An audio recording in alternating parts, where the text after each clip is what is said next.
여러분들은 복음이 무엇이라고 생각하십니까? 복음이 무엇이냐?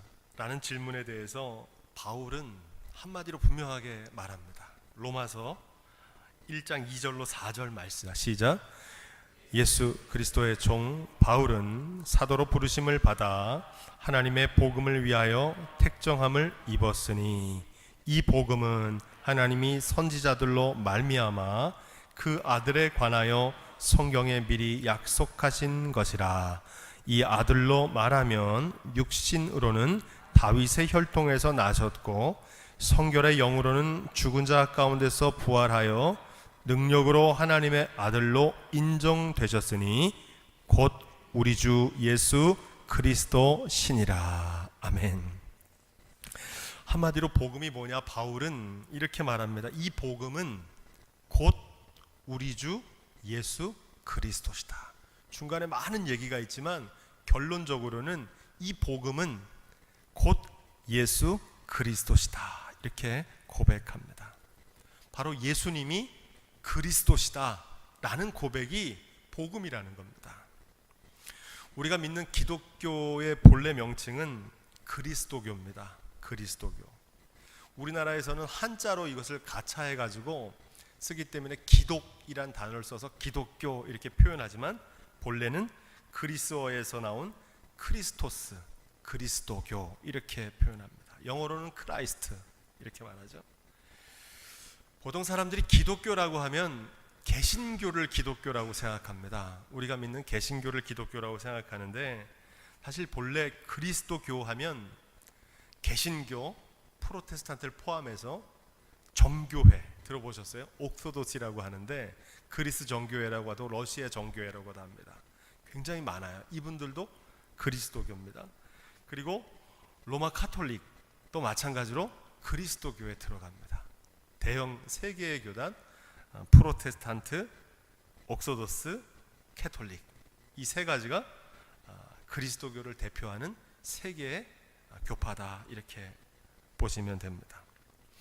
그리스도라고 하는 말의 뜻이 뭐냐? 이 말은 히브리어로 메시아란 뜻을 그리스어로 번역한 건데 그 뜻은 기름 부음을 받은 자라는 뜻입니다. 잘 알고 계시죠?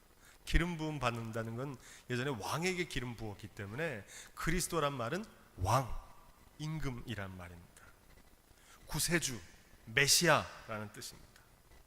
그래서 예수를 그리스도로 믿는다는 건 무슨 얘기입니까? 주님께서 나의 왕이시다. 그분이 나의 그리스도시다. 뿐만 아니라 예수께서 세상의 왕이시고 내 인생의 주관자시고 그분이 나의 구원자시고 예수님이 가정의 주관자고 교회의 주관자로 삶의 주관자로 모시는 삶인 줄로 믿습니다. 그런데 오늘 대다수의 사람들은 다른 것을 그리스도라고 믿습니다. 오늘날 많은 사람들이 섬기는 왕이 있는데 여러분 잘 아시죠? 그게 뭐겠습니까? 돈입니다. 돈. 일명 물질 만능주의라고 하는데 황금 만능주의라고도 하는데 돈이면 못할 게 없다는 겁니다. 물질 만능주의. 우린 전지전능한 하나님이라고 고백하는데 믿지 않는 사람들은 전지전능한 돈이라고 생각합니다. 그러니까 돈을 그리스도로 섬기고 살아갑니다. 예수님께서는 신명기 말씀을 인용해서 이렇게 말씀하셨죠. 너희는 마음을 다하고 목숨을 다하고 힘을 다하여 주 너희 하나님을 사랑하라. 그런데 오늘 많은 사람들은 어떻습니까? 마음을 다하고 힘을 다하고 목숨을 다해서 돈을 사랑하는 시대입니다. 그렇게 살아가는 데는 다 이유가 있습니다. 많이 소유하면 행복하다고 하는 확신을 가지고 있습니다. 이게 확신 정도가 아니라 신념입니다. 많이 소유하면, 물질이 많아지면, 돈이 많아지면 행복할 수 있다. 돈이 많아지면 잘 사는 거다. 돈이 많으면 성공할 수 있다라는 확신이 있습니다. 세상에 믿을 건 돈밖에 없다. 이것이 신념을 넘어서 종교의 수준에 가깝습니다. 돈이 행복을 주고 돈이 건강을 주고 돈이 성공을 주고 자녀도 돈만 있으면 잘 양육할 수 있다고 가르치는 세태에 살고 있습니다. 하지만 여러분, 돈은 결코 그리스도가 아닙니다. 우리의 삶의 참된 구원자와 우리의 삶의 참된 주인은 오직 예수님 뿐이신 줄로 믿습니다. 저는 그렇게 고백합니다. 그렇기 때문에 제가 그리스도인입니다.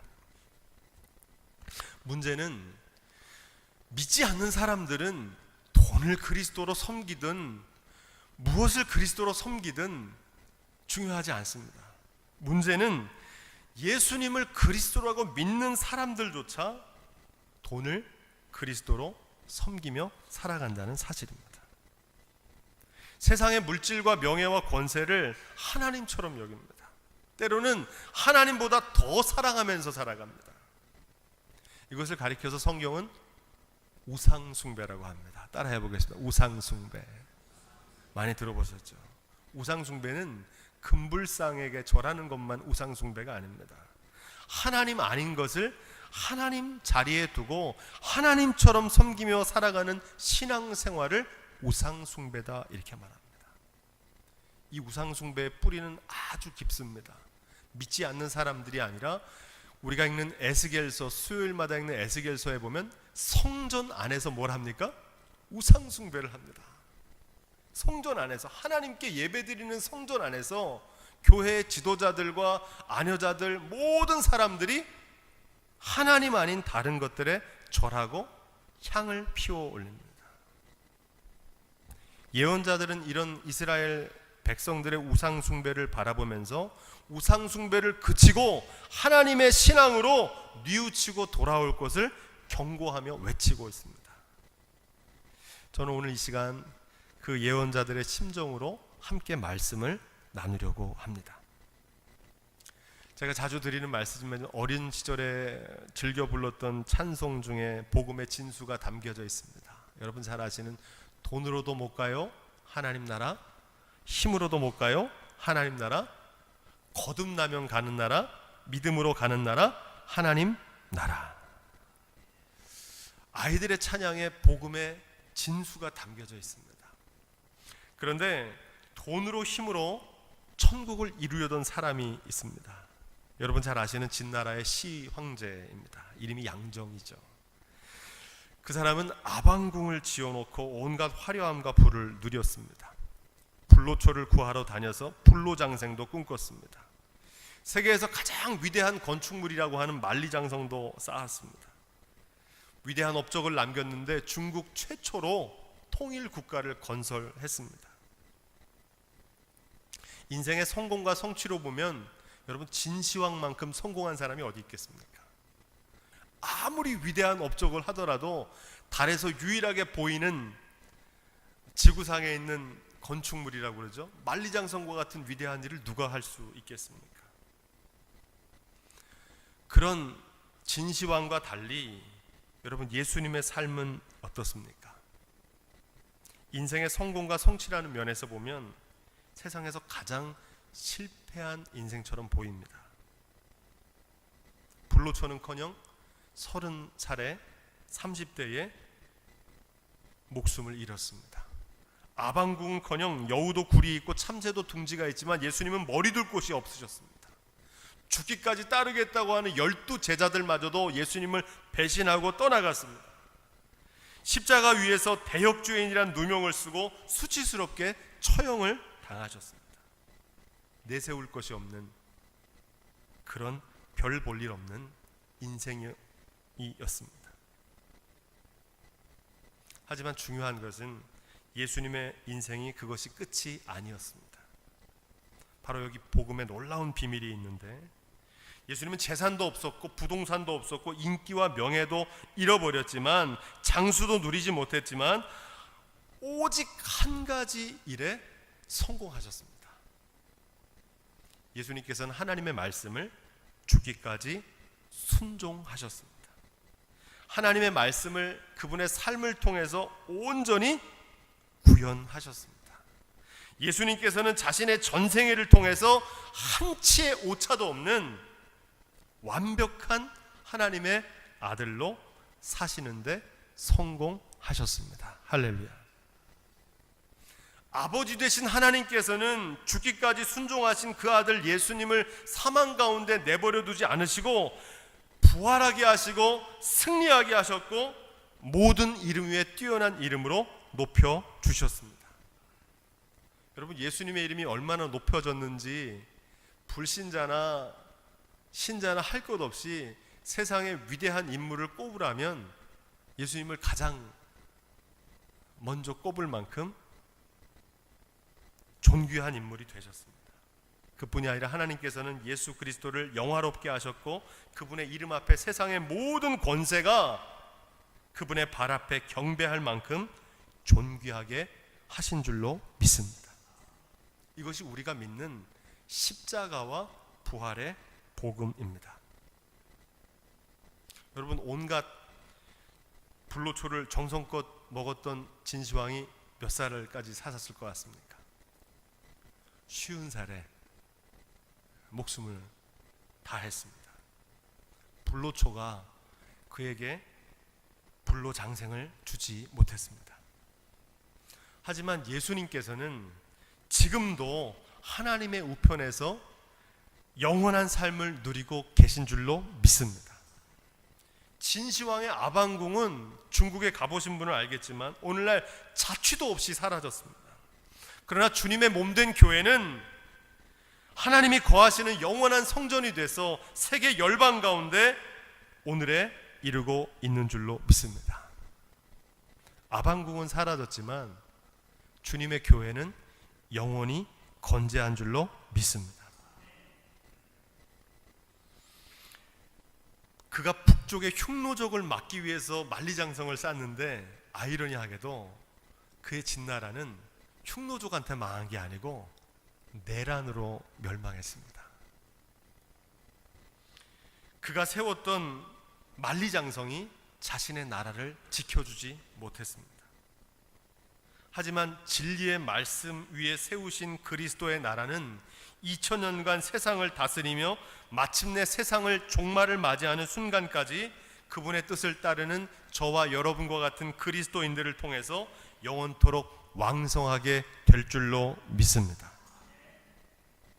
그런데 놀라운 사실은 오늘날 많은 사람들, 심지어 그리스도인들조차도 저처럼 하나님의 말씀을 전하는 목회자들조차도 예수님을 믿노라 그리스도라 고백하면서 예수님의 길을 따라가지 않고 진시황의 길을 따라가며 살고 있다는 사실입니다.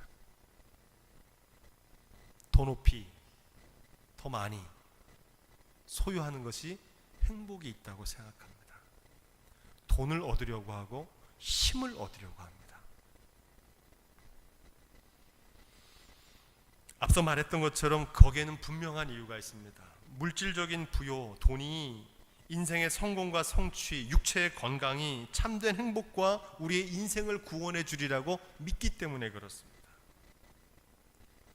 예수 그리스도에 대한 진정한 믿음이 없기 때문입니다. 그럼 예수 그리스도에 대한 믿음을 어떻게 가져야 되느냐? 오늘 본문 우리가 함께 읽은 로마서 1장 17절 말씀은 아주 유명한 말씀입니다. 왜 유명하냐면 여러분 잘 아시는 기독교 2000년 역사 속에서 손에 꼽을 만한 위인들이 있는데 어거스틴, 종교개혁자 루터, 감리교회 창시자 존 웨슬리, 그 외에도 수많은 신앙인들이 이 말씀을 읽다가 회심을 합니다. 이 말씀을 통해서 하나님을 만나게 되는 복음의 진수가 되는 말씀입니다. 그런데 이 말씀은 아주 유명한 말씀이지만 대부분의 사람들이 이 말씀이 전하는 메시지가 뭔지를 모른 채 무심코 지나갈 때가 많습니다. 오늘 이 말씀을 통해서 우리의 믿음, 예수 그리스도에 대한 고백을 다시 한번 발견할 수 있기를 소망합니다. 우리 1장 17절 전반부를 함께 읽어볼 텐데 저를 따라하겠습니다. 복음에는 하나님의 의가 나타나서, 아멘. 여러분, 복음이 뭐라고 그랬습니까? 예수 그리스도다. 다시 한번 따라해봐요. 복음이 뭡니까? 예수 그리스도다. 이걸 꼭 기억하셔야 됩니다. 예수님이 그리스도다. 그럼 하나님의 의는 뭡니까? 한마디로 하나님의 뜻입니다. 우리를 향하신, 인생들을 향하신 하나님의 선하신 뜻을 하나님의 의라고 표현합니다. 그래서 복음에는 하나님의 의가 나타났다, 이 말은 무슨 뜻입니까? 예수 그리스도의 삶과 그분의 가르침과 그분의 십자가와 부활을 통해서 우리를 향하신 하나님의 뜻이 분명하고 확실하게 드러난 줄로 믿습니다. 마치 예수님의 삶은 투명체 같아가지고, 오늘도 저 들어오는 유리창이 얼룩져가지고 제가 열심히 닦았는데, 예수님의 삶이 투명체 같아가지고 예수님을 보면 누구를 보는 것과 같아요? 그 아버지 하나님을 보는 것과 같았다는 거예요. 그 말씀은 아버지 하나님의 말씀과 뜻을 예수님의 삶을 통해서 온전히 드러나셨다는 겁니다. 그러니까 하나님의 뜻대로 사신 거예요. 한치의 오차도 없이. 그 예수님의 삶 가운데 가장 핵심적인 사건이 뭡니까?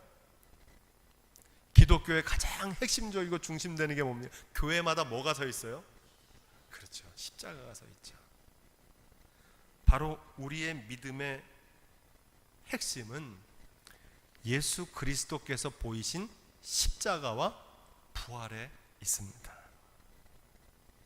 믿음으로 믿음에 이르게 하나니, 그 다음 말씀이 나오는데, 이 믿음으로 믿음에 이르게 할 때 우리의 믿음은 뭐에 대한 믿음이냐? 한마디로 십자가와 부활에 대한 믿음입니다. 우리가 믿는다 할 때 뭘 믿는 거냐면 예수 그리스도의 십자가와 부활에 대해서 믿는 겁니다. 여기서 믿음으로 믿음에 이르게 한다는 말은 무엇입니까? 십자가와 부활에 대한 믿음에 두 가지 단계가 있다는 겁니다. 여러분, 이 말씀을 잘 들으십시오. 어디서 배우는 말씀도 아닙니다. 성경을 읽다가 깨달은 말씀인데, 믿음에는 두 가지 단계가 있는데, 그 첫 번째 단계는 뭐냐? 십자가와 부활에 대한 첫 번째 믿음의 단계는 예수님께서 세상 죄를 지시고 십자가에서 죽으시고 사흘 만에 부활하신 것을 믿는 믿음입니다. 여러분, 우리가 다 아는 믿음이죠? 그 믿음을 믿는 분들은 아멘으로 고백해 봅시다. 아멘. 다 믿으시죠? 예수 그리스도께서 십자가에서 죽으셨는데 죽은 것으로 끝난 게 아니라 하나님의 권능의 능력으로 그분을 3일 만에 부활하게 하시고 승리하게 하시고 영광스럽게 하신 줄로 믿습니다. 이 믿음은 첫 번째 믿음의 단계인데, 한국교회의 성도들은 이 믿음에 대해서는 잘 고백합니다. 잘 믿어요. 그래서 고난주간에는 주님의 십자가를 기억하면서 사순절 기도회도 하고요, 부활주일에는 주님의 부활을 기념하면서 계란도 먹고 칸타타도 하고 또 기쁨의 영광을 돌립니다. 그런데 문제는 그 믿음에 머물러 있으면 안 되고 그 믿음이 한 단계 더 높은 단계로 나가야 된다는 겁니다. 이 두 번째 믿음의 단계가 뭡니까? 믿음에서 믿음에 이른다. 이 두 번째 믿음의 단계는 잘 들어보십시오. 내가 감당해야 될 십자가를 지는 겁니다. 내가 경험해야 하는 부활을 경험하는 겁니다. 이게 무슨 말인고 하니, 예수님께서 제자들과 무리들에게 이렇게 말씀하십니다. 아무든지 나를 따라오려거든 자기를 부인하고 자기 십자가를 지고 나를 쫓을 것이니라. 많이 들어보셨죠? 이 말씀을 예수님께서 마태복음, 마가복음, 누가복음 모든 복음서에 기록되어 있습니다. 공히 아무든지, 예외가 있습니까? 없습니까?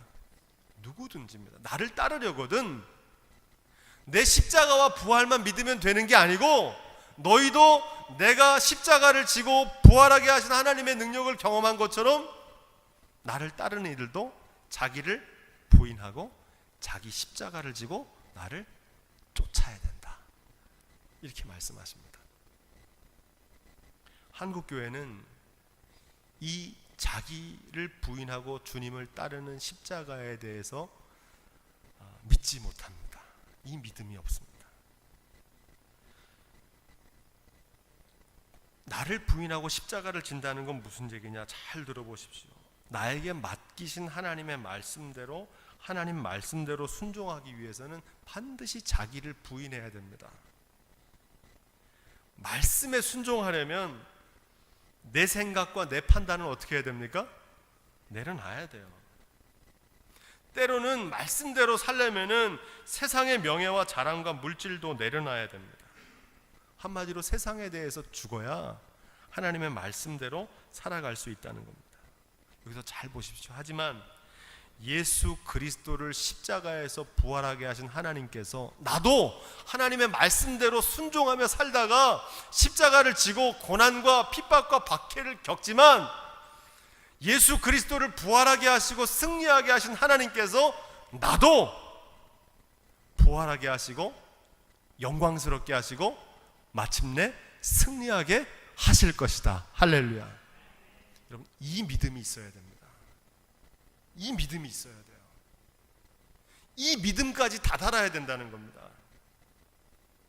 이 믿음이 저와 여러분들을 구원하는 줄로 믿습니다. 말씀대로 사는 게 정말 십자가 지는 거더라고요. 제가 이걸 체험해서 느꼈어요. 아무든지 나를 따르려거든 자기를 부인하고 자기 십자가를 지라고 하신 말씀을 요한복음은 뭐라고 기록하냐면 여러분들이 잘 아시는 말씀입니다. 내가 진실로 진실로 너희에게 이르노니 한 알의 밀알이 땅에 떨어져 죽지 아니하면 한 알 그대로 있고 죽으면 많은 열매를 맺느니라. 아멘. 여러분, 이 말씀대로 순종하려면 정말 죽어야 되더라고요. 이 말씀은 우리 강릉 예향교회가 여기 오기 전에 포남동 시절에 교회 앞면에 써 붙여놨던 말씀입니다. 10년 동안 그 말씀 앞에서 예배를 드렸어요. 이 말씀이 우리의 삶 가운데 실천하려면 십자가를 져야 되더라고요. 때로는 죽을 만큼 고통스러울 때도 있었습니다. 때로는 그 말씀을 이루기 위해서 죽기보다도 싫은 일을 할 때도 있었습니다. 때로는 그 말씀을 이루기 위해서 이제 다 죽었구나, 다 끝났구나 낙심하고 절망할 때도 있었습니다. 때로는 그 말씀을 이루기 위해서 차라리 사는 것보다 죽는 편이 낫다고 생각할 만큼 힘들 때가 있었습니다. 온 세상이 날 버리는 것 같은, 하늘이 무너지는 것 같은, 예수님의 뜻을 이루기 위해서 듣지 않을 욕도 얻어먹을 때가 있었고, 예수님 말씀 이루기 위해서 참지 않아야 될 일을 참아야 할 순간들도 있었습니다. 하루 이틀에 이루어지는 게 아니라 그 말씀이 이루어지기 위해서 무려 9년 동안을 인내하며 기다려야 됐습니다. 하지만 그 말씀을 믿는 사람들은 기꺼이 그 길을 갑니다. 왜? 지금은 비록 고난이고 십자가고 그 말씀을 이루는 것이 너무나 힘들고 괴롭지만 하나님께서 십자가에서 죽으신 예수 그리스도를 부활하게 하시고 승리하게 하시고 영광스럽게 하신 것처럼 하나님의 말씀을 붙들고 그 말씀대로 살려고 발버둥치는 나도 하나님께서 영광스럽게 하시고 승리하게 하시고 부활하게 하실 것을 믿기 때문입니다. 우리의 믿음이 이 믿음에 이르게 되기를 주님의 축원드립니다. 이 믿음이 우리를 살립니다. 17절 후반부는 이렇게 기록되어 있습니다. 함께 따라해 볼까요? 기록된 바 오직 의인은 믿음으로 말미암아 살리라. 아멘. 여러분, 이 말씀은 십자가와 부활에 대한 믿음으로 이른 사람들에게 주신 약속입니다. 여러분, 십자가는 결코 죽음이 끝이 아닙니다.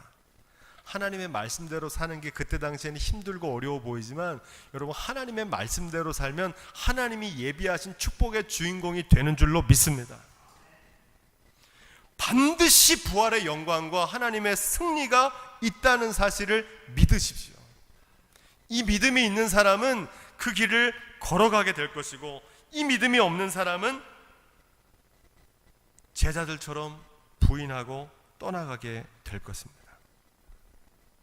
요즘 교인들은 야가져가지고 저를 포함해서 십자가를 지기가 너무 힘드니까, 말씀대로 사는 게 어려우니까 십자가를 지는 신용을 합니다.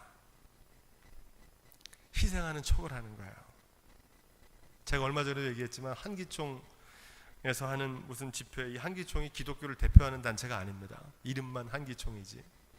그분들이 무슨 시위를 하는데 십자가를 메고 가는데 십자가 밑에 바퀴가 달려 있더라고요. 제가 얘기 많이 드렸죠. 바퀴 달린 십자가. 그럼 그런 십자가가 어디 있습니까? 십자가를 지는 신용만 하는 거예요. 하늘의 밀이 땅에 떨어져 죽어야 많은 열매를 맺는데 썩어져 죽기가 싫으니까 씨 뿌리는 신용만 하는 거예요. 씨 뿌리는 신용만. 여러분 생각해 보세요. 씨 뿌리는 신용을 하는 게 편하겠지만 씨 뿌리는 신용만 했는데 거기서 어떻게 열매가 자라겠습니까? 하늘의 미랄이 땅에 떨어져 죽어야 열매를 맺지. 오늘날 많은 사람들이 하나님의 놀라운 말씀의 능력을 체험하지 못하는 이유는 말씀이 능력이 없어서가 아닙니다. 그 말씀을 나의 삶께 품고 십자가와 부활의 능력을 믿음으로 살지 않기 때문에 그 부활의 영광을 경험하지 못하는 것입니다. 말씀대로 순종하면 반드시 말씀의 능력이 나타나게 될 줄로 믿습니다. 16절 말씀도 우리 함께 읽겠습니다. 시간이 좀 나면 제가 16절까지 하려고 했는데 16절씩 할 수 있는 시간이 될 것 같습니다. 함께 읽어보겠습니다. 시작.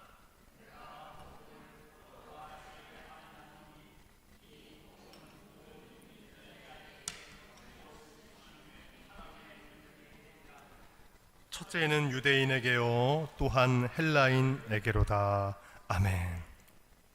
여러분 바울은 이 복음을 자랑스럽게 생각했습니다.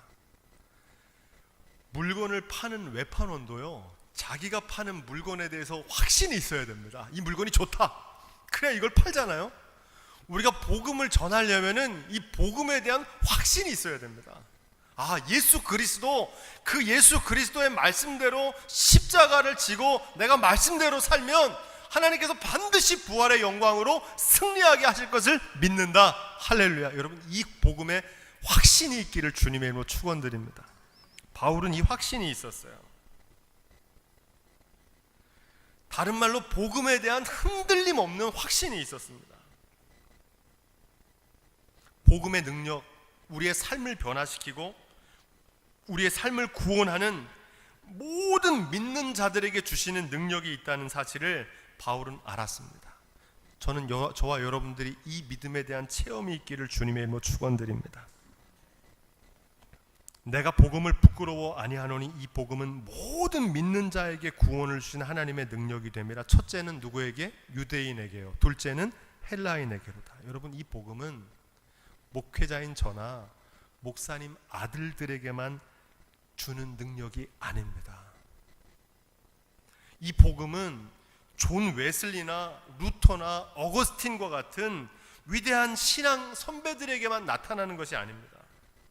이 시간 말씀을 듣는 여러분들의 삶도 변화시키는 복음이 될 수 있기를 주님의 이름으로 축원드립니다. 온전히 하나님의 말씀을 신뢰하고 자기를 부인하고 내 몫에 된 십자가를 지고 그리스도를 따르면 주님께서 반드시 우리의 삶에 참된 삶과 영생을 허락해 주실 줄로 믿습니다.